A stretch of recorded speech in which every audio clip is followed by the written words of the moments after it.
4 working days हो जाएं और 3 डेज का रेस्ट। सुनने में तो बहुत बढ़िया है, बट क्या ये पॉसिबल है? इंडिया में इसके बारे में कोई चर्चा हो रही है? Hi everyone, welcome to my channel sharks of law. आज के इस वीडियो में हम डिस्कस करेंगे न्यू लेबर लॉज के बारे में जो कि प्रपोज किए गए हैं इस न्यू सेशन में। अब बात करते हैं कि जो 29 सेंट्रल लेबर लॉज थे उनको कैटेगोरिकली स्प्लिट कर दिया गया है 4 कैटेगरीज में, कोड्स में 4 अलग कोड्स बना के सारे लेबर लॉज उसमें पुट इन कर दिए गए हैं।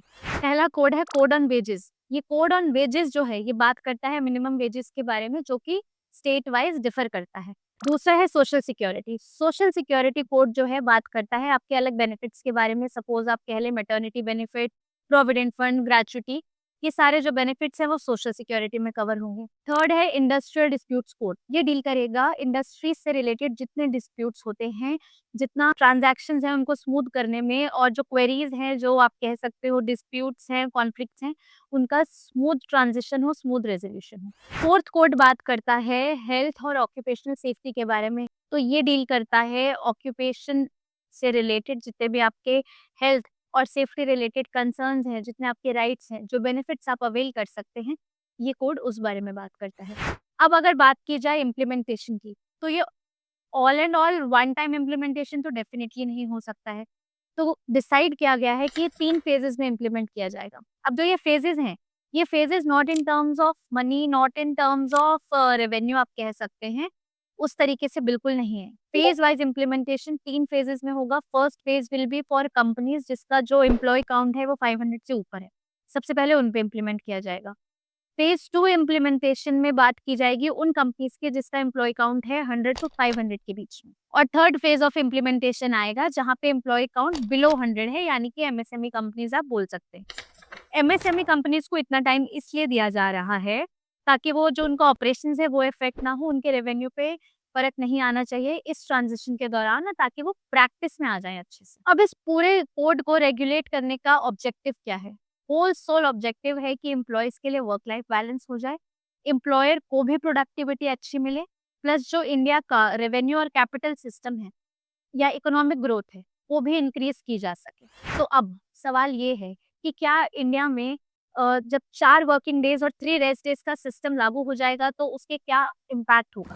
देखिए, हर चीज का पॉजिटिव और नेगेटिव दोनों इम्पैक्ट होता है। अब इससे होगा क्या? सपोज ये जो प्रपोज अमेंडमेंट है 4 वर्किंग डेज और 3 डेज ऑफ रेस्ट का, अगर ये इम्प्लाई हो जाता है तो किस तरीके से इम्प्लाई होगा, इसके साथ क्या क्या कंडीशन है? Obviously first impact will be on working hours. तो जो नॉर्मल वीकडे के वर्किंग आवर्स होंगे वो लॉन्ग हो जाएंगे, उनको थोड़ा बढ़ा दिया जाएगा ताकि वीकली वर्किंग आवर्स तो आपका उतना ही रहे। आपका जो प्रोडक्टिविटी के लिए टाइम है या जितना टाइम टास्क को कंप्लीट करने में लग रहा है वो तो रहेगा ही रहेगा। सेकेंड इसमें है कि आपका जो पीएफ डिडक्शन है, लॉन्ग टर्म सेफ्टी कह लीजिए, लॉन्ग टर्म प्रोटेक्शन के लिए जो पीएफ डिडक्शन है वो बढ़ा दिया जाएगा। तो वो लॉन्ग टर्म में तो आपको अच्छा फायदा देने वाले हैं। बट इसका इम्पैक्ट अब होगा, जो तीसरा इम्पैक्ट है, reduce take home salaries. Saving तो हो रही है फ्यूचर के लिए, बट जो इन हैंड सैलरीज हैं वो रिड्यूस हो जाएंगी, रिड्यूस टेक होम सैलरीज होगा।